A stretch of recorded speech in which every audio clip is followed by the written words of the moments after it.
चलो बुआ ध्यान दो इधर क्लास पर। अब 15 मिनट बर्बाद कर चुका है। हम लोग कल हिस्ट्री के 7वां चैप्टर शुरू किए थे, ठीक। नाम है भूमंडलीकरण एवं व्यापार एवं भूमंडली। अरे अस्थिर रहना, हद आदमी है ना, रखाई थे ना, ठीक समझ गए। तो दूसरा पार्ट देखते हैं। लगभग 4 क्लास है तो दूगो और बचेगा।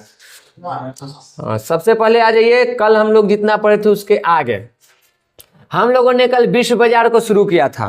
विश्व बाजार के लाभ हानि को हम लोगों ने पढ़ लिया था और हमने बताया था कि विश्व बाजार का एक सबसे बड़ी हानि ये हुआ कि इसने साम्राज्यवाद को जन्म दिया और वो साम्राज्यवाद आगे चल करके उपनिवेशवाद को जन्म नहीं दिया। हाँ, उपनिवेशवाद को भी जन्म दिया। और उसके बाद एक चीज और, महायुद्ध, विश्व युद्ध, 2 विश्व युद्ध करवाया। ऐसा विश्व युद्ध जिसकी कल्पना किसी ने कभी नहीं की थी। समझ गए। तो ये घटना रही। अब हम लोग देखते हैं कि विश्व युद्ध के दौरान विश्व का व्यापार और अर्थव्यवस्था कैसा था, क्या प्रभाव पड़ा उस पर। विश्व युद्ध के दौरान अर्थव्यवस्था कैसे चला, नुकसान हुआ, फायदा हुआ, क्या हुआ, उसको हम लोग एक एक करके देखेंगे। देखिए, प्रथम विश्व युद्ध ने यूरोप की अर्थव्यवस्था को तो सबसे पहले पूरी तरह से तबाह कर दिया, क्योंकि जितने भी पैसे वगैरह जो भी चीजें थी जो कि व्यापार में लगता था, वो अब सारे के सारे पैसे कहाँ लग रहे थे, युद्ध में, हथियार में। और बदले में उधर से आउटकम में कुछ नहीं आ रहा था। सिर्फ आप इन्वेस्ट कर रहे हैं, आने वाला उधर से कुछ नहीं है। तो ये क्या कर दिया, पूरे यूरोप की अर्थव्यवस्था को खराब किया। यानी कि जो भी फ्रांस, ब्रिटेन, जापान तो उधर नहीं है, इटली, जर्मनी जो भी है, इन सभी देशों की अर्थव्यवस्था को तबाह करके रख दिया। पूरा पैसा लगा दिया युद्ध में। युद्ध से कभी किसी का भला नहीं होता। आप सोचिए, गांव में 2 लोग लड़ रहे हैं, तो उन्हें जितना भी मारपीट करते हैं, हथियार लाते हैं, उसका में फायदा होता है कुछ, सिर्फ और सिर्फ नुकसान है। तो यहाँ भी क्या हो रहा था, नुकसान हुआ। उसके बाद यहाँ पे पूरे विश्व में उस टाइम पे जो सबसे शक्तिशाली देश था, सर्वशक्तिशाली, वो था ब्रिटेन। और आप लोगों को पता है कि प्रथम विश्व युद्ध में ब्रिटेन भी लड़ रहा था।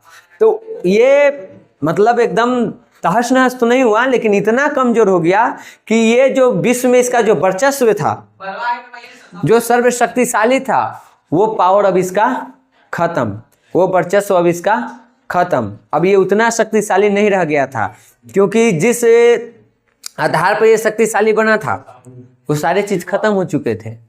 मेन था इसके पास रुपया पैसा, जो भी संसाधन उद्योग चल रहे थे वो, और इन सब चीजों को एक जगह केंद्रित कर दिया। कहाँ, प्रथम विश्व युद्ध में, जहां से कोई इनकम नहीं है। और इस वजह से ब्रिटेन की भी अर्थव्यवस्था तहस नहस, और जैसे ही इसकी अर्थव्यवस्था तहस नहस हुई, पूरे विश्व पर जो इसका वर्चस्व था वो धीरे धीरे कम होने लगा।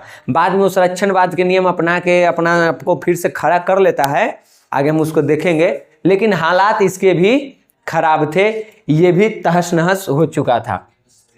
इसी दौरान यहाँ पे जो जर्मनी है, फ्रांस है, इटली है, इन सब का भी अर्थव्यवस्था पूरे तरह से बर्बाद हो गया था विश्व युद्ध में। अभी पहल के पढ़ रहे हैं, दूसर का नहीं, पहल के विश्व युद्ध में, ठीक। लेकिन एगो बच गया, अमेरिका। और एगो और के फायदा हुआ, जो औपनिवेशिक देश थे, इनको देखो कैसे फायदा हुआ। हम लोगों को पता है अमेरिका बहुत बाद में आता है युद्ध में। 1917 में जब जहाज पे अटैक होता है और इसके भी नागरिक मारे जाते हैं, तब जाकर के ये एक्शन लेता है उसमें, तब ये आता है। जब तक ये आता है रूस निकल जाता है। तो ये आया 1917 में, 18, हाँ, तो ये 1917 में आया था। तो अमेरिका इधर घुसता है, ब्रिटेन, रूस उधर निकलता है, तो उसकी कहानी यहाँ नहीं है। सब मिला के ये है कि शुरू से अमेरिका नहीं लड़ रहा था। पिछले 3 साल के जो युद्ध है उसमें अमेरिका नहीं है। ये आया कब, 1917 में, 18 में काम तमाम कर दिया और युद्ध जीता, ठीक। तो उस दौरान इसकी अर्थव्यवस्था मजबूत रही, बाद में भी इसका मजबूत रहा। इसका जो एक था मोटर कार उद्योग, वो चल पड़ा था इसके देश में। जो 4 चक्का बन रहा था ना गाड़ी, वो चल पड़ा था, अच्छा खासा इनकम हो रहा था। उस टाइम पे दुनिया भर के अर्थव्यवस्था, खास करके यूरोप की अर्थव्यवस्था को संभालने में ये बहुत बड़ी भूमिका निभाई थी, संभाला था उसको। आगे वो सब हम देखेंगे। तो यहाँ पे अमेरिका है। दूसरा है हम लोग कौन, उपनिवेशिक देश, जैसे भारत या बाकी के जो भी गुलाम देश थे, उनको फायदा हुआ। फायदा देखो क्या हुआ। जैसे मान लो हम भारत हैं, भारत में कब्जा किसका था? अंग्रेज के, ब्रिटेन के। अब वो पूरा लेन देन वही कर रहा था, लेकिन प्रथम विश्व के दौरान उसका ध्यान कहाँ है? युद्ध में। वो जो भी काम करना है वो कहाँ कर रहा है? मुख्य रूप से युद्ध में। तो बाकी की जो आवश्यकता की चीज है वो पूर्ति कौन करेगा? तो रहा औपनिवेशिक देश, जैसे भारत। यहाँ पे नए नए फैक्ट्री लगे, वस्त्र उद्योग लगे, तुमको ये टाटा जो है, जमशेदजी टाटा हो गए, या तुमको नहीं क्या नाम है, गोदरेज करके नाम है, बजाज है, ये सब जो भी है आगे सब नाम आएगा। ये लोग इसी टाइम पे आगे बढ़े क्योंकि यहाँ पे इनको मौका मिला। युद्ध जो है प्रथम विश्व युद्ध, वो हमारे लिए लाभदायक भी था, हानिकारक भी था। लाभदायक ये था कि अंग्रेज के पूरा ध्यान चल गया युद्ध पर, तो बाकी के जो काम थे वो कौन कर रहे थे? भारतीय। कई सारे बड़े बड़े व्यापारी इस टाइम पे उभरे, भारतीय व्यापारी उभर के सामने आए, ठीक, जो अंग्रेजों की आवश्यकताओं की पूर्ति कर रहे थे उस दौरान। तो कुछ फायदेमंद भी हमारे लिए ये चीज रहा था। इस टाइम पे भारत में कपड़ा, जूट, खनन जैसे क्षेत्रों का विकास हुआ, और इसी टाइम पे टाटा, बिरला, गोदरेज, जमनालाल बजाज जैसे बड़े बड़े उद्योगपति उभर के सामने आए, खूब मुनाफा कमाया, क्योंकि बाजार में कंपटीशन नहीं है। कंपटीशन का अंग्रेज के साथ रहता था। अंग्रेज तो युद्ध करने में व्यस्त है, वो हथियार बनाने में व्यस्त है, तो यहाँ की आवश्यकताओं की पूर्ति कौन कर रहे हैं? ये लोग। यहाँ तक कि ब्रिटेन की आवश्यकता की पूर्ति ये लोग करते थे, युद्ध की भी पूर्ति करते थे, तो इनकम हो रहा था। तो ये सारे हम लोगों को फायदा हुआ इसका, समझ गए। उसके बाद देखिए, प्रथम विश्व युद्ध के बाद अमेरिका ने यूरोप की अर्थव्यवस्था को पुनः स्थापित करने का प्रयास किया। प्रथम विश्व युद्ध में पूरा यूरोप बर्बाद हो चुका है, फायदा कौन कमाया है? अमेरिका। औपनिवेशिक देश, तो औपनिवेशिक देश में तो पहले ही से गुलाम है, वो तो कुछ कर नहीं सकता है। अमेरिका गुलाम नहीं था और अर्थव्यवस्था भी इसकी मजबूत थी, तो इसने मदद पहुंचाई। यूरोपीय देशों को कर्ज देना शुरू किया, लो और अपनी अर्थव्यवस्था को पुनर्स्थापित करो। तो इसमें बहुत बड़ी भूमिका रही किसकी? अमेरिका की। जो भी यूरोप के जर्मनी, इटली, फ्रांस जैसे देश हैं, उनको ये कर्ज दिया अमेरिका। यहाँ के व्यापारी, यहाँ के बैंक, यहाँ की सरकार उनको कर्ज दे रहा है अमेरिका के। किसको? यूरोप के जो देश है उसको। किस लिए? अपनी अर्थव्यवस्था को फिर से पुनर्स्थापित करने के लिए, पहले जैसा बनाने के लिए। यहाँ पे देखो कहा जा रहा है 1920 से लेकर के 1927 तक यूरोप और अमेरिका में काफी आर्थिक प्रगति हुआ, और उसमें सबसे बड़ी भूमिका किसकी थी? अमेरिका के। जो ये 7 साल चला विश्व युद्ध के बाद, इसको चलाने में सबसे बड़ा प्रयास था अमेरिका के। वही हर जगह मदद पहुंचा रहा था, ठीक। वो उसका अपना ब्याज ले रहा था कर्ज का, अपना फायदा भी कमा रहा था, लेकिन अर्थव्यवस्था को संभाले हुए था, ठीक। अमेरिका के 3 क्षेत्र में खूब विकास हुआ उस टाइम पे। कृषि के क्षेत्र में भी विकास हो रहा था, आवास वाला में भी विकास हो रहा था, और निर्माण उद्योग में सबसे ज्यादा मोटर उद्योग, जो गाड़ी बन रही थी, ये चल पड़ा, उसका अच्छा खासा इनकम हो रहा था। तो इतना इनकम था कि यूरोपीय देश को कर्ज दे और उसकी अर्थव्यवस्था को संभाले। तो ये काम ये किया, लेकिन ये ज़्यादा दिन नहीं चला। 1929 आते आते अमेरिका के भी अंदर में कुछ लक्षण दिखाई देने लगा आर्थिक संकट के। उसको एहसास होने लगा कि अब कर्जा देते हमरे दिवालिया निकले वाला है, हमरे भी अब खत्म होने वाला है। समझ गई? सबके कर्जे दे रहे हैं, तो अपने भी खत्म हो जाए, तो दूसरा के कर्जा देवल चीज देगा तब न, तोड़ न देगा तब आप अपना घर का व्यवस्था कैसे चलाइएगा? तो ये चीज का धीरे धीरे इन लोगों को भनक लगने लगा, और जैसे ही इस चीज का भनक इनको लगा, ये हो गए अब लट, ये कहे कि बाबू रे, जे हम पैसा देलुक है, हमार पैसा वापस दे। अब जैसे ही अमेरिका ये बात कहता है, यूरोपीय देश अलगे टेंशन में, छोटा एक हम तेरा पैसा कहाँ से दे, हमने के हालत अपने खराब है, होगा कि हम कुछ न जाने के लिए हम पैसा दे, ना देवे तो हम कुर्की जब्ती कर लेबू। कुर्कियों जब्ती करके उस सबके पूर्ति न हो रहा है, कर्जा जितना दिले है। और अंत में अमेरिका में भी कहा जाएगा आर्थिक मंदी। जैसे अमेरिका में आर्थिक मंदी आएगा, घोषित कर दिया जाएगा विश्व आर्थिक मंदी, क्या कि जो सबको संभाले हुआ था अब उसी का दिवालिया निकल गया, तो पूरे विश्व का दिवालिया निकला हुआ है। तो आगे हम लोग देखेंगे। पहले समझो आर्थिक मंदी होता क्या है। अगर पूछे आर्थिक मंदी से आप क्या समझते हैं, तो बताना। अर्थव्यवस्था में आने वाली ऐसी स्थिति जब उसके तीनों आधार, अर्थव्यवस्था में 3 को होता है ना, प्राथमिक, द्वितीयक, तृतीयक, कृषि, उद्योग और सेवा। अगर ये तीनों का विकास रुक जाए, उसका डेवलपमेंट रुक जाए, उसमें रुकावट आ जाए, तो इसी को हम क्या कहते हैं? आर्थिक मंदी कहते हैं। इस दौरान इसका प्रभाव क्या होता है? कुप्रभाव में देखो तो कि इसमें लाखों लोग बेरोजगार हो जाएंगे, काम ही नहीं मिलेगा। उत्पादन करना ही नहीं तो लेबर क्यों रखेंगे? मांग नहीं है मार्केट में, तो बेरोजगार हो जाते हैं। जो बैंक, कंपनी जो लोन वगैरह ये सब देता है, उस सबका दिवालिया अपने निकल जाता है। एक जगह से जमा हो रहा था ना, वो दूसरी जगह दे रहा है। अब उसको इनकम नहीं, तू जमा न करेगा, वो जमा न करेगा तो उसको देगा कहाँ से? पूरा व्यवस्था छितिर बितिर हो जाता है। तब बैंक और कंपनी जो उसका दिवालिया निकल जाएगा, वो अपने कर्जदार भी जाएगा पैसा मांगने। अरे भाई तो का भी रहेगा तो न देगा, सबकी कुर्की जब्ती करेंगे। तो करो, कितना करेगा?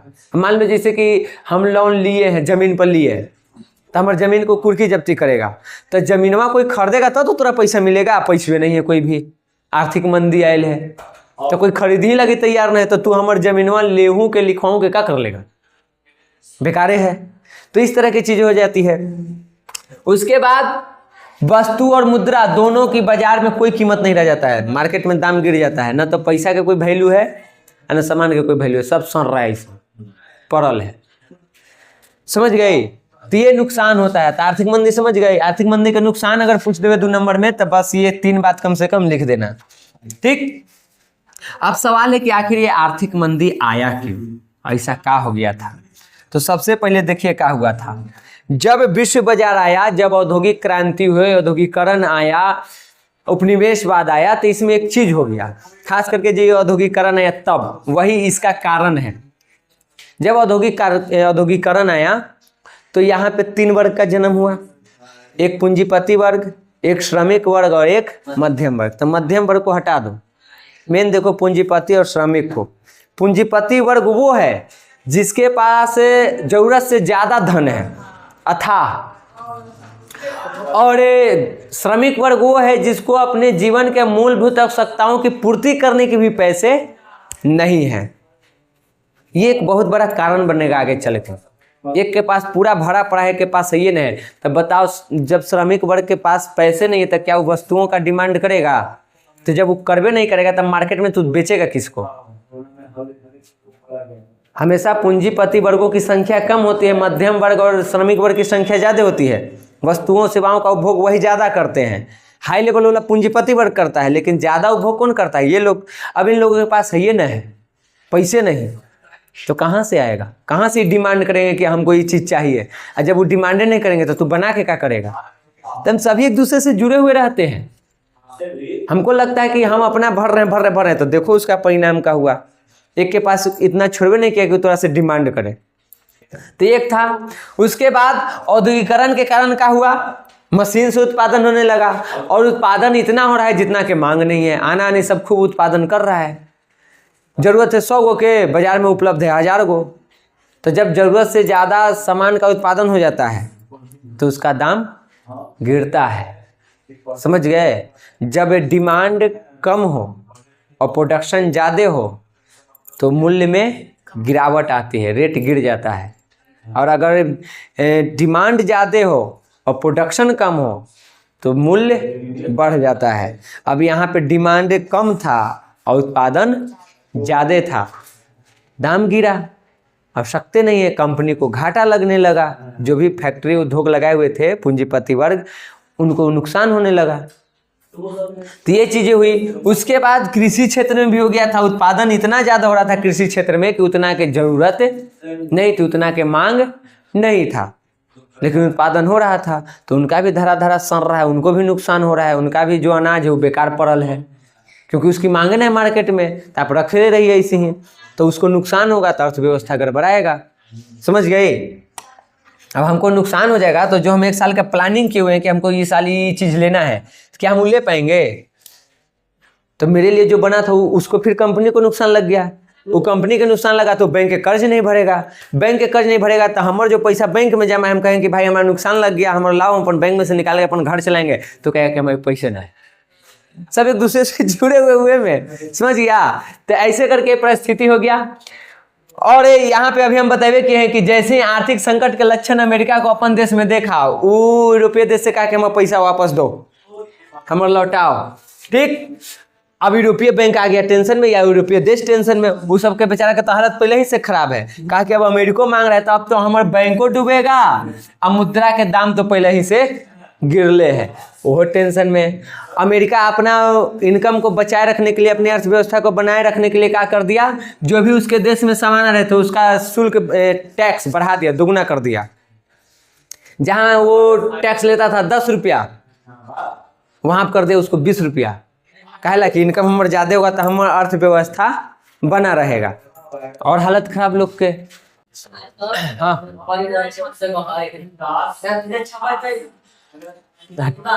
उहे से तो आओ आर्थिक मंदी आता है गधा।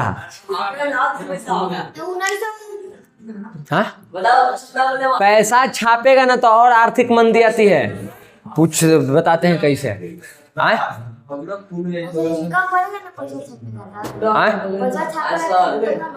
इनकम बढ़ेगा, और उसको छोड़ो ना, वह तो टेस्ट चल रहा है जो पर। देखो कह रहा है कि पैसा छाप देंगे तो खत्म हो जाएगा। यहाँ इतना लोग है, हमने सबके कुछ कुछ आवश्यकता है, और कुछ ऐसा है जो जरूरत ना है।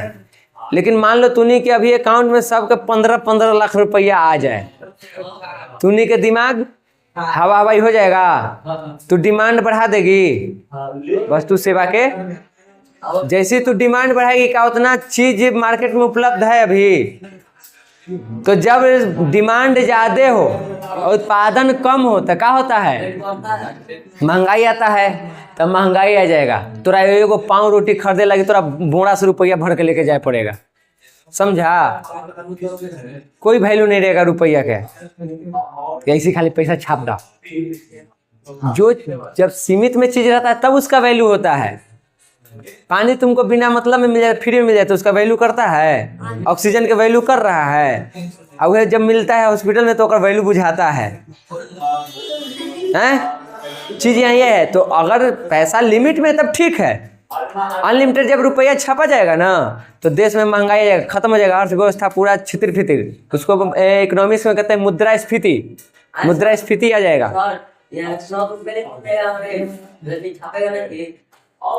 उसका एक बुआ, एक क्या बोलते हैं उसको, बोलूँ ना रहा है, एक मतलब कहो कि रेखा है, एक योजना है, एक प्लानिंग है, उसी के तहत उसको बनाया जाता है कि इतना ही पूरा उसका एक डेटा तैयार करके उसी के आधार पर कितना की इसको जरूरत है। हमने के पापा भी लाखों रुपया है, हमने के देते हैं। मार्केट जाते हैं तब 10,000 दे देते हैं कि धर 10,000 लेके जो काम है 1,000 के, तब क्यों नहीं देते हैं? उनको पता है इसको हम 10,000 देंगे ही गड़बड़ा जाएगा। करेला आम तो करेगा इमली।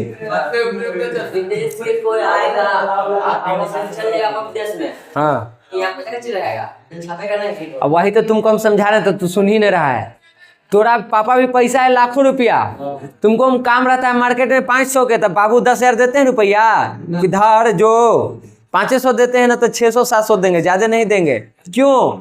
तू हवा में उड़े लगेगा। समझ गया? उसी प्रकार से ज्यादा पैसा सरकार नहीं छापती, ज्यादा नहीं देगी, जनता का होगा हवा में उड़ने लगेगा। चाहिए का तो करे लगेगा का, पैसा छपाता होगा तो एक क्रम अनुसार चले, धीरे धीरे सब देश के अर्थव्यवस्था को मिला करके हमने के रुपया के दाम गिर जाएगा। डॉलर की तुलना में इसमें कम है और कम हो जाएगा। और यहाँ पे है कि रुपया को डॉलर के तुलना में लिया उसके बराबर हो, तो उसके लिए आपको पूरा इस चीज को समझना है तो आपको इकोनॉमिक्स पढ़ना होगा। इकोनॉमिक्स में आपको स्पेशलिस्ट होना पड़ेगा, तब आपको समझ में आएगा ना कि कैसे पैसा जब अधिक छपता है, अधिक उसका बनाया जाएगा, पैसों को छापा जाएगा। लोगों के पास अगर अधिक 15-15 लाख रुपए अकाउंट में डाल दिया जाए तो उसका कुप्रभाव क्या होगा? 10,000 के भी कुप्रभाव है, और जो तेजस्वी यादव कहें 30,000 ना, उसका भी कुप्रभाव है। किसी के तहत मिला तो आपको फ्री में ना, वही कर्ज के रूप में आपको मिलता है ना तो ठीक है, ताकि फिर सरकार को उससे इनकम होता। लेकिन आपको फ्री में मिल रहा है, फ्री में मिल रहा है तो उसका नुकसान है। आपको भले अच्छा लग रहा है कि हमको 30,000 मिला, तो 30,000 सिर्फ आपको नहीं मिला है, सबको मिला है। तो 30,000 वाला वस्तु का दाम 60,000 कर दिया जाएगा, क्या कि 30,000 में खरीदे वाला हजारों लोग मौजूद है। समझ गए? तो महंगाई आएगी। बाद में बढ़ाना है, बाद में बढ़ाना। एकाएक तो कैसे उत्पादन बढ़ाएगा? उत्पादन ऐसे धैल उठा के यहाँ ला के रख दिए। उत्पादन करने में तुमको कच्चा सामान कहीं और से, परिवहन, ये लेबर, मशीन का 50 चीजें हैं। अब तुमको उत्पादन बढ़ाना तो उसके लिए मशीन बढ़ाना होगा। तो एक तू मशीन कहाँ से लाएगा? मशीन के लिए तुमको मजदूर फिर चलाने के लिए चाहिए। मान ले वो तू गाड़ी के फैक्ट्री लगाया है तो उसके लिए जो भी लोहा वगैरह जो भी लगता है, मोबिल, गिरीस, टायर, ट्यूब जो लगता है उस सब का फैक्ट्री लगना चाहिए। ये को तोड़ खाली थोड़े तू अकेले कर लेगा। हम सभी एक दूसरे पे डिपेंड है, समझ गया? तो ये इतना आसान है कि अकेले कर लेंगे। अब मान लो उसके बाद तू कर भी लिया, पूर्ति कर दिया, सब कोई के थार खरीदना था खरीद लिया, उसके बाद रोडे नहीं है तो रोड बनाएगा तो खेत खत्म, तो अनाज के दिक्कत। तू खेत में तो रोड बना दिया, तब भोजन माला कहाँ से चलेगा? तब भूखमरी आएगा तो सरकार के दोष ठहराएगा कि भूखमरी आ गया। कई सारी चीज। हाँ हम देख लिए 2 गो है, कोई टेंशन मत ले, उगल होगा तो हम धोंगे आज। हाँ तो 3-4 गो है, आऊ का 3 गो तो पक्का है। नहीं, रुपेश शांति था, उसको नहीं कहेंगे। हवे हाउ 2 गो। हाँ तनी सुने कर हाथ है। चलो इधर देखो बाबू, अमेरिका के बाजारों में शुरू हुआ सट्टेबाजी की प्रवृत्ति। अब समझो सट्टेबाजी का होता था। सट्टाबाजी ना समझता है, सट्टा ना खेले है। 1 के 10, 1 के 10, 1 के 10। हाँ हुए। हाँ कि 100 रुपया लगाओ, 1000 रुपया देवो, वो होता है 1 के 10। तो वैसे सट्टाबाजी होता है, शेयर मार्केट में होता है वो। शेयर मार्केट आज तुमने के बढ़िया से समझाएंगे। जानता ना होगा शेयर मार्केट क्या होता है, कैसे काम करता है? जानता है कैसे काम करता है? क्या होता है? हाँ तो कैसे खरीदता है? हाँ तो स्टॉक में का चीज? तो शेयर कौ चीज? ठीक देखो, तो ये चीज हुआ। उसके बाद एक तरफ देखो रूस और कनाडा। रूस पहले ही युद्ध से निकल चुका था, अपन देश में अपन लग गया था सुधारे में ले लीन, तो इसकी स्थिति ठीक थी। कनाडा कोई लड़ाई झगड़ा में नहीं रहा, इसकी स्थिति ठीक है। इन लोगों ने अनाज उपजाना शुरू किया और अनाज को सस्ते दाम में मार्केट में उपलब्ध करवा दिया। अब जो यूरोपीय देश कृषि प्रधान थे, जिनका अर्थव्यवस्था कृषि से ही चलता था, उनके सामने आ गई एक चुनौती, इसको टक्कर दीजिए। क्या बताइए, वो लोग इसको टक्कर देने की परिस्थिति में थे, उनकी अर्थव्यवस्था और छितर-बितर। समझ गए? उसके बाद ये देखो, ये याद रखना, जैसे हमने के है दलाल स्ट्रीट, भारत का थी शेयर मार्केट का, स्टॉक एक्सचेंज का, शेयर बाजार का, तो उसका नाम है दलाल स्ट्रीट, मुंबई में है। वैसे ही है वॉल स्ट्रीट, विश्व का सबसे प्रसिद्ध, सबसे व्यस्त। और ये कहाँ है? ये है तुमको अमेरिका के न्यूयॉर्क शहर में। ये एक रोड के नाम है, वहीं पे रहता है। बड़का को देखा ना कि एलईडी नियर लगा रहता है, वहीं पर दिखाते रहता है ग्राफिक कि स्टॉक मार्केट ऊपर जा रहा है कि नीचे आ रहा है। नीचे आ रहा है तो क्षण भर में हजारों करोड़ के नुकसान हो जाता है, ऊपर जा रहा है तो हजारों करोड़ का फायदा हो रहा है। तो वो ये वाला अपना याद रखना। अगर ऑब्जेक्टिव में पूछे था कि ये वॉल स्ट्रीट स्टॉक एक्सचेंज कहाँ है, या पूछेगा न्यूयॉर्क के स्टॉक एक्सचेंज कहाँ है, तो न्यूयॉर्क अमेरिका में। वहाँ शेयर मार्केट जो भी व्यापार वगैरह हो रहा है ना, उन चीजों को देखा जाता है। अरे जैसे हम यहाँ पे अपन कोचिंग वगैरह चला रहे थे, हमारा क्या इनकम हो रहा है, तो उसका ग्राफिक रहता है कि बढ़ रहा है इनकम, घट रहा है। जैसे आज मान लो हमको 5 रुपया इनकम हुआ तो ग्राफ ऊपर जाएगा, कल 2000 हुआ तो ग्राफ नीचे आएगा। हाँ डेटा चढ़ते रहता है।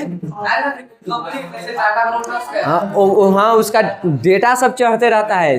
तो मान लो वो गाड़ी खरीदने गया तो तोर बिल ही सब कटता है ना, जी की गाड़ी बिकाई जिस कंपनी के, वैसे ही गलती से कैसे ऊपर कर देगा? तो गलती हो ही नहीं सकता है, तोरा जो मिला है गलती से करेला। और देखो यहाँ पे एक चीज और याद रखना, जो हमने के, हाँ याद रखना, हमने के जो अर्थव्यवस्था में विश्व आर्थिक मंदी आया है। एक अर्थशास्त्री हैं जिनका नाम है कार्डलिफ। इनका एक किताब है द कॉमर्स ऑफ नेशन। एक पुस्तक में इन्होंने बताया कि ये जो आर्थिक मंदी आया है ना विश्व में, उसका सबसे बड़ा कारण खाने पीने की सामान और कृषि उत्पादन के दाम में जो गड़बड़ी हुई, ऊपर नीचे जो हो गया, खास करके इसका दाम जो गिरा, यही बना किसका? विश्व आर्थिक मंदी का कारण। समझ गए? किनके अनुसार? कार्डलिफ के अनुसार। ये बात उन्होंने कहाँ लिखी है? अपने किताब में द कॉमर्स ऑफ नेशन में। ठीक, तो ये याद रखना, द कॉमर्स ऑफ नेशन किसने लिखी है? कार्डलिफ ने। समझ गए? इतना बात है। अब देखो शेयर बाजार क्या होता है? वैसा स्थान जहां व्यापारिक और औद्योगिक कंपनियों के बाजार मूल्य का निर्धारण होता है, जहां पे हर कंपनी के मूल्य का बाजार का निर्धारण होता है, उसको हम क्या कहते हैं? शेयर बाजार कहते हैं। ठीक, सट्टेबाजी, ये दोनों को समझा रहे हैं हम। इंग्लिश से रहता है वो, हर जगह तुमको शेयर बाजार में मिलेगा। कंपनियों को पूंजी लगाकर उसके कुछ हिस्से को खरीदना और मूल्य बढ़ने पर उसे पुनः बेच देना सट्टेबाजी कहलाता है। समझ में आ रहा है? समझा दे बढ़िया से, ले समझ ले। देखो यहाँ पे वो कंपनी है, ये ठीक कंपनी है। इस कंपनी को कुछ अपना सामान की जरूरत है, जैसे कंपनी को बड़ा करना है, फायदा कमाना है, तो उसमें शेयर मार्केटिंग किया जाता है। कैसे? देखो, मान लो ये तुम्हारा कंपनी है, इसमें हमको 100 गो बेंच की आवश्यकता है। एक बेंच मान लो 100 रुपया में बनता है। हमको कितना बेंच चाहिए? समझो इसको कैसे शेयर मार्केट काम करता है। 100 बेंच चाहिए। एक बेंच के दाम कितना है? 100 रुपया। तो टोटल हमको कितना चाहिए? 10,000। 10,000 रुपए की हमको जरूरत पड़ेगी, और मेरे पास पैसा नहीं है। अब समझो यहाँ, अब मेरे पास दो रास्ते हैं। ये 10,000 या तो मैं किसी बैंक से या कंपनी से कर्ज ले लूं, जिसका मुझे ब्याज भरना पड़ेगा, या दूसरा रास्ता है मेरे पास कि हम अपना शेयर बेचें। ठीक, शेयर बेचना, ये दो रास्ते होते हैं। इसमें नुकसान होता है कंपनी को। मान लो हम 100 गो बेंच लिए और बेचते टाइम उसका दाम गिर गया, तब क्या होगा? मान लो हम 100 रुपये के हिसाब से लिए एगो बेंच, 100 गो बेंच खरीदे और दाम घट के हो गया 80 रुपया। तो जब 80 रुपया हो जाएगा तो मेरा इनकम टोटल कितना होगा? 8,000 होगा। मेरा तो 2,000 नुकसान हो गया, प्लस में इसको हमको ब्याज भी भरना है, पैसों तो चुकाना है, अब ब्याज के साथ चुकाना है। तो यहाँ पे मेरा क्या हो रहा है? अरे नुकसान हो गया। यहाँ पे देखो फायदा क्या है। हम क्या करेंगे ना कि हमको 100 बेंच लेना ना है, तो हम निकाल देंगे अपना शेयर, कि किसी को भी खरीदना है तो खरीद लो। यानी कि तुम 100 रुपया मेरे कंपनी में इन्वेस्ट करो, यानी एक बेंच तुम खरीदो। तो जैसे सवाती है, कही कि हमारी 500 रुपया है, तो 500 रुपया बेच इन्वेस्ट की, यानी 5 शेयर ये मेरा खरीद ली। ठीक, तो ये कितना पैसा इसको लग जाएगा बुआ? 500 रुपया इसका लग गया। तो हमार कंपनी में 500 रुपया के मालिक ये हो गई। वैसे तू कहा कि हमारा पास 100 गो 10 गो खरीदने के है, तो तू 10 शेयर खरीद लिया मेरा, इतना कि तू हमारे कंपनी के क्या हो गया? यहाँ पे मालिक बन गया। ठीक है, 1,000 रुपया का तू मालिक हो गया। कोई कहा कि हम 20 को खरीदेंगे, तो वो 20 को खरीद लिया शेयर, वो यहाँ पे 2,000 रुपया के मालिक हो गया। कोई कहा कि हमें अभी 2 को खरीदने का, ले भाई तू 2 को ले, उसको भी 200 रुपया के यहाँ पे मलिका हो गया। ऐसे करके हम 100 वो क्या कर दिए? बेच दिए। किससे बेचे? आप खरीदने के लिए बेचे कहाँ से? और जैसे कि हमको 100 बेंच की जरूरत था ना, हम तुमको दिए ना कंपनी की तरफ से कि चलो एगो बेंच तो हमारे देने से खरीदो, तो पैसा में दे दिया था। हमारा भी तो इतना पैसा जमा हो ही रहा है, ये पैसा से तो हम बेंचवा तो खरीदिए लेंगे। अब देखो, अब ये बेंच को रखा हुआ रहेगा। अब इसमें 2 चीज होता है, डिपेंड करता है मार्केट में। मार्केट में क्या हाल है? अगर दाम बढ़ा, मान लो ये बिकने लगा, जो 100 दाम है अभी वाला टाइम पे उसका दाम हो गया 120 रुपया, तो सवतिया लगाई थी 5 शेयर में, कितना मिला था? 500। हर बेंच वो 20 रुपया फायदा हुआ, कितना हो जाएगा इसको? 600 हो जाएगा, यानी 100 रुपये यहाँ पे फायदा कमा ली। 100 रुपये अगर अकाउंट में ई लगाया था कितना 1000, ठीक, तो 10 गो पर लगाया था 20 रुपया हर पर बचत हो रहा है, तो ये कितना कमा लिया 200 रुपया इसको फायदा हुआ। इसको कितना हो जाएगा 400 ना जी, 400 इसको फायदा हुआ। ये 2 को लगाया था तो इसको 40 रुपया फायदा होगा, हो गया फायदा। तो अब उसके अनुसार उसको फायदा होगा। हम 10,000 वाला पर काम में कर रहे हैं, 1,000 कैसे होगा, तो ये हुआ तुमको फायदा। तो कहा कि तो हमको फायदा हुआ, आपको मतलब हम कंपनी वाला है तो लगाया सब पैसा थोड़ा दे दिया, हमको का फायदा हुआ। तो हमको फायदा ही हुआ। सबसे पहले मेरा ब्रांड बना, 50 आदमी के बीच में 30 आदमी के बीच में हम अपना कंपनी को बेचे शेयर को, तो उतने लोगों को बीच गया, उन लोगों को मेरे कंपनी पे भरोसा हुआ, अगला बार वो फिर इन्वेस्ट करेगा। हम अब 50 बेंच जहाँ 10 कहे वो 100 खरीदे थे वहाँ पर 1000 बेंच के प्रोग्राम कर सकते हैं कि चलो अब 1000 बेंच लेके आते हैं। इन्वेस्ट कौन करेगा, आप लोग। तो ये पहला फायदा नहीं, वो मार्केट में फिर बिक जाएगा। तो पहला सुनो, वही तो गिना रहे हैं अभी, पहला गिना है। पहला क्या हुआ, मेरा कंपनी का ब्रांड बना, ठीक, लोगों के बीच में गया, पहला चीज। दूसरा, इसमें हम भी तो अपना कुछ इन्वेस्ट करेंगे, हम का बैठे रहेंगे, तो वहां से हमको कुछ फायदा हो गया, 2 चीज। तीसरा, अगर मान लो तुमको नुकसान हो जाता है तो हमारे घरे से कुछ किया, कुछ नहीं। अगर मान लो इसका दाम घट के 80 रुपया हो जाता तो अब सोतिया कितना मिलता, एकड़ा में से कट जाता कितना 100 रुपया कट के इसको कितना मिलता 400। तो 100 रुपया का मेरा घर से गया, मेरा कुछ नहीं गया है। हाँ हाँ, अगर दाम बढ़ गया तो इसके अकाउंट में हम कितना ट्रांसफर करेंगे 600। अगर दाम गिर गया मार्केट में तो हम कितना ट्रांसफर करेंगे 400। क्या वो 100 रुपया मुझे भरना पड़ा सर, वो हम भरे, वो किसके अकाउंट से गया, आपके। तो क्या कभी मेरे कंपनी का दिवालिया निकल सकता है? कभी हमको ये सोचना है कि हमारा कंपनी नुकसान में चल रहा है, नहीं चल रहा है, आप सबका नुकसान हो रहा है, ठीक। हाँ, उसमें एक होता है कि लगातार अगर नुकसान ही हो तो लोगों को मेरे कंपनी पर से भरोसा उठ जाएगा, फिर मेरा कंपनी बैठ जाएगा। शेयर मार्केट समझ में किसे काम करता है, हमको क्या फायदा हुआ समझी। हमको बैंक को कोई कर्ज वगैरह नहीं देना है, अगर नुकसान लगा हमारे घर से 1 रुपया नहीं लगाना है। हाँ, उस शेयर में जो हम लगाए होंगे वो मेरा भी नुकसान होगा। तो यही सब होता है, इसी के आधार पर चलता है। और कंपनी जितना बड़ा होगा इन्वेस्टर उतने ज्यादा आएगा, और उसके लिए आपको अपना शेयर बेचना पड़ेगा। बेंच लेंगे अब कर्ज नहीं देंगे। सुनो, हम कहें हमको 100 बेंच के कंपनी में कि हम लेके बेचना है इसको, पैसा मेरे पास नहीं है, तो हम तूनी के दे देंगे कि भाई 10 बेंच तुम अभी से खरीद ले।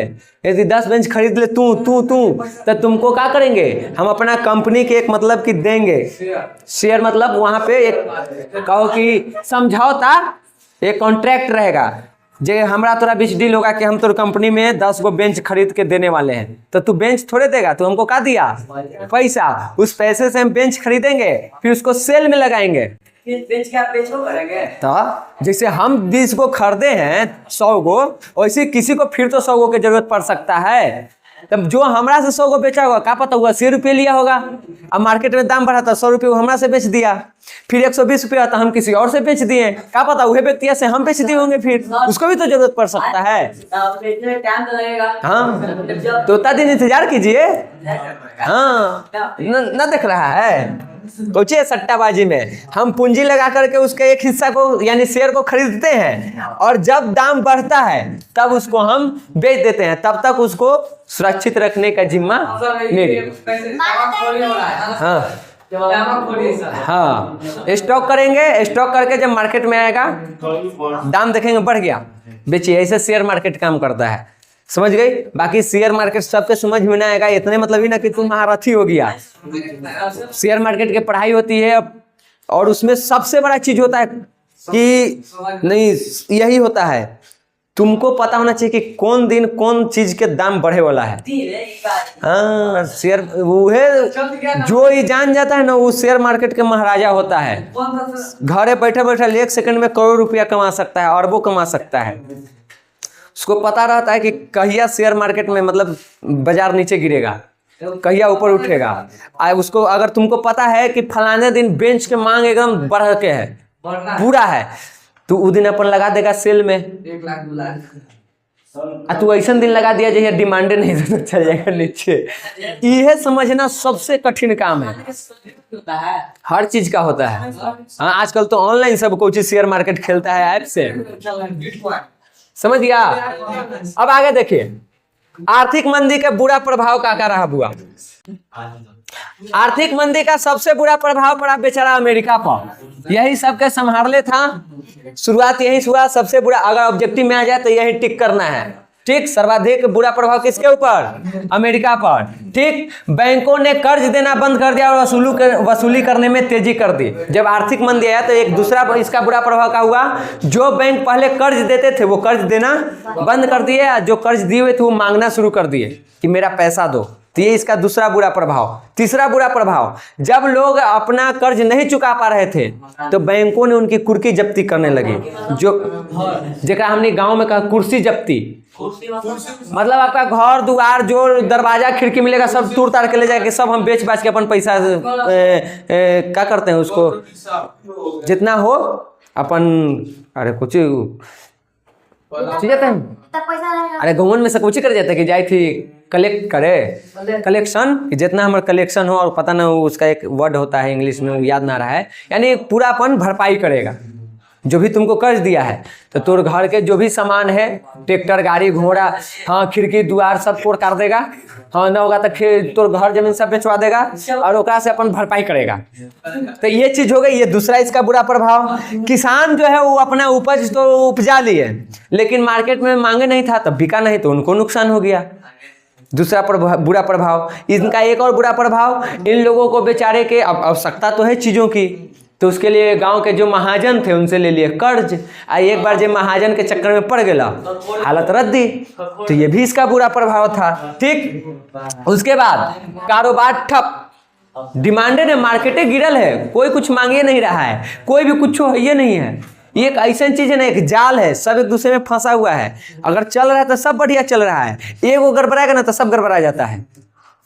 ऐसा जाल है ये, समझ गई। तो यहाँ पे कारोबार भी ठप, अब कारोबार ठप, मांगे नहीं, डिमांडे नहीं था, कंपनियों बंद, कंपनी बंद था, जहाँ मजदूर लेबर लोग अपन घरे बेरोजगार घरे बैठो, ये चीजें हो गई।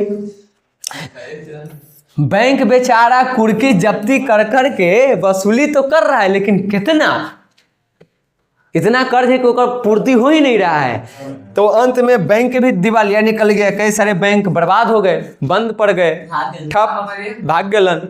सहारा इंडिया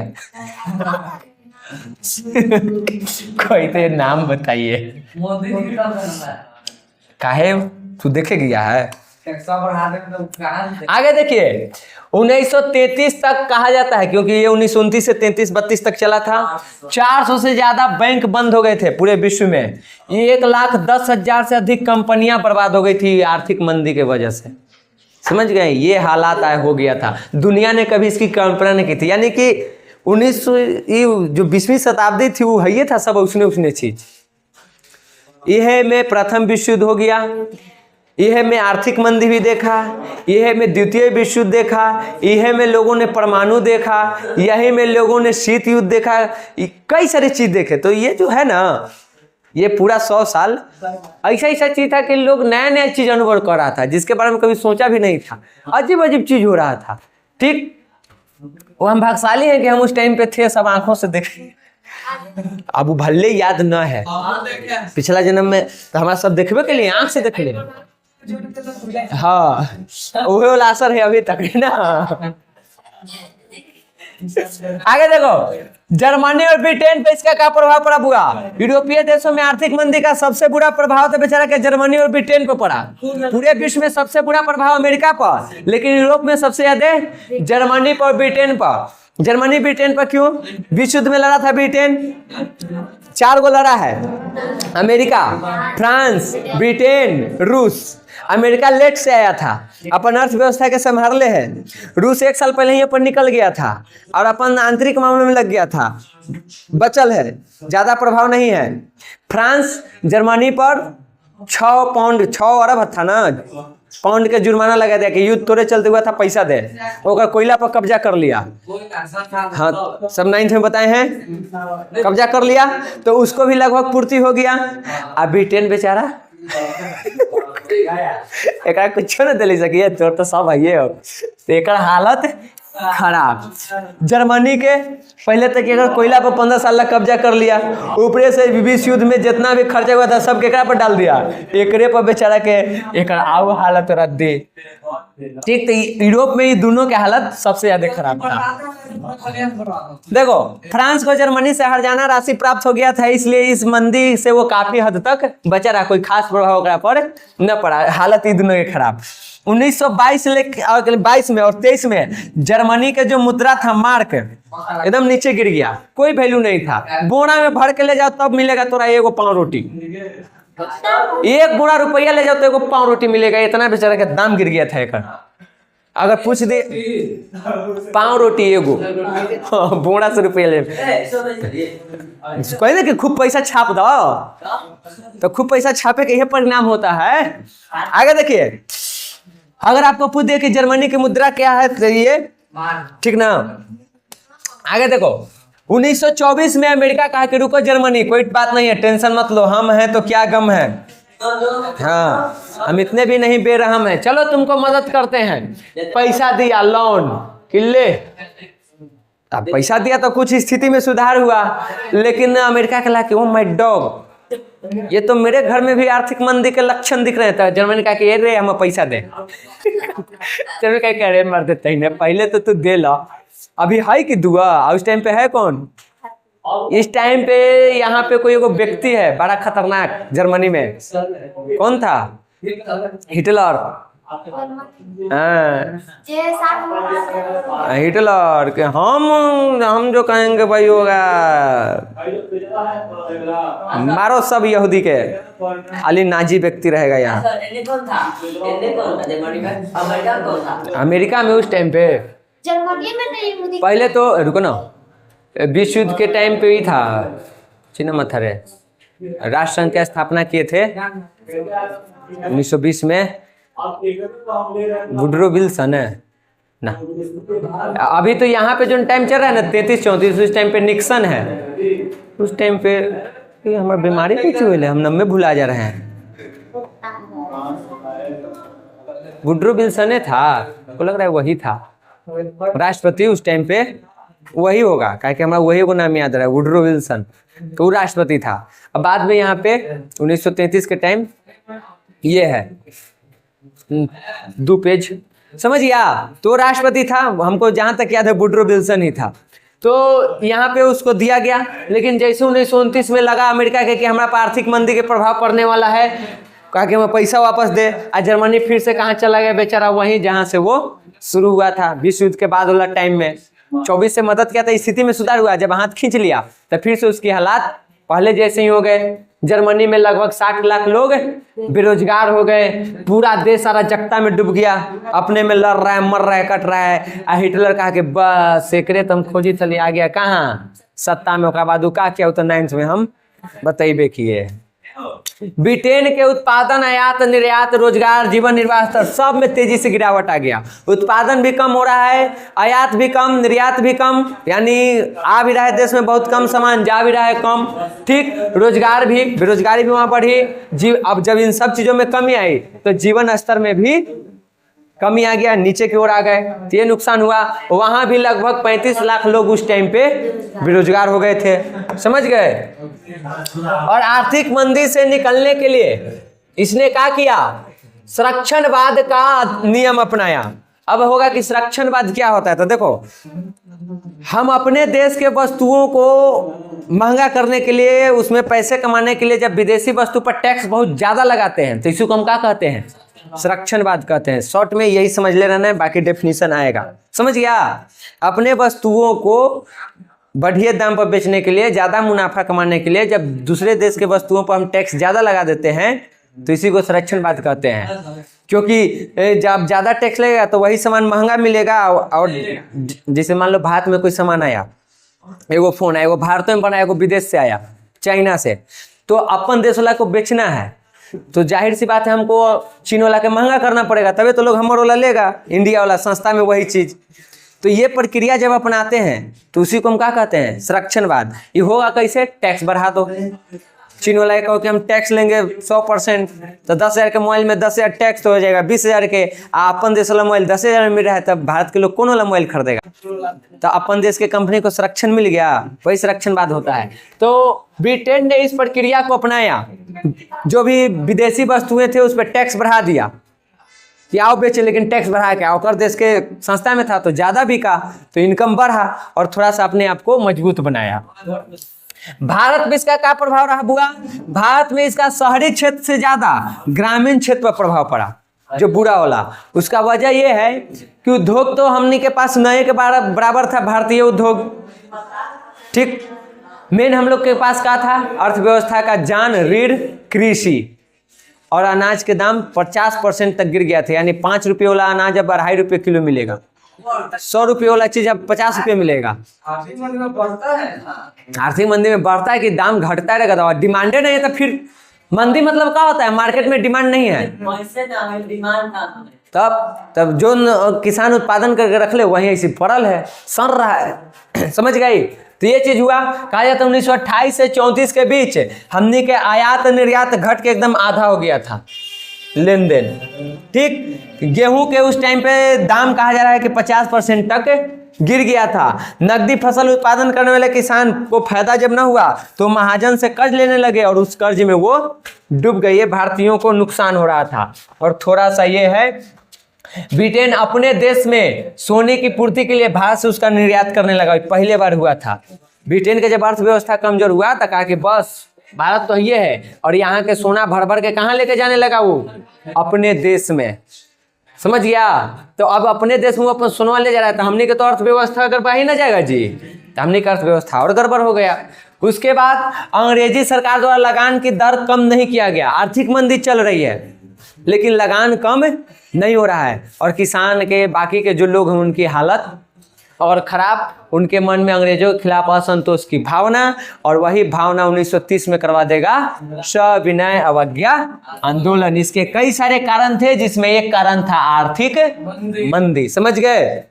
संरक्षणवाद के बारे में भी हम आपको बता दिए कि जब अपने वस्तुओं को विदेशी वस्तुओं की आमदनी से होने वाले नुकसान से बचाने के लिए विदेशी वस्तुओं पर ऊंची आयात शुल्क यानी टैक्स लगा देते हैं, तो इसी को हम क्या कहते हैं, संरक्षणवाद कहते हैं। तो आज यही रहेगा, बाकी जो है वो हम लोग कल देखेंगे, परसों देखेंगे, खत्म कर देंगे। समझ गए?